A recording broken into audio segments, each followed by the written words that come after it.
বিশ্বজুড়ে তীব্র ক্ষোভ ও নিন্দার মুখে পড়া ইসরায়েলি প্রধানমন্ত্রী বেনিয়ামিন নেতানিয়াহুকে নিয়ে এবার খোদ দেশটির ভেতরেই তৈরি হয়েছে চরম অসন্তোষ। খোদ মার্কিন যুক্তরাষ্ট্রের সাধারণ মানুষের বড় একটি অংশের কাছে তিনি এখন অন্যতম বিতর্কিত ও ঘৃণিত এক চরিত্রে পরিণত হয়েছেন।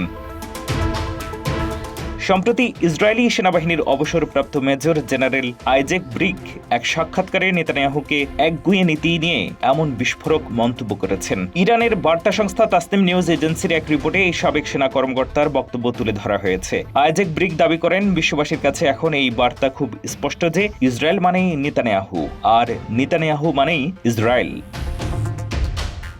তিনি হুঁশিয়ারি দিয়ে বলেন, নেতানিয়াহুর এই ধ্বংসাত্মক ও আগ্রাসী নীতি যদি এভাবে চলতে থাকে তবে আগামী কয়েক বছরের মধ্যে ইসরায়েলের প্রতি আমেরিকার যে কৌশলগত ও অর্থনৈতিক সমর্থন রয়েছে তাতে বড় ধরনের ধস নামবে। সবাই জানে ওয়াশিংটনই হচ্ছে ইসরায়েলের সবচেয়ে বড় এবং প্রধান মিত্র।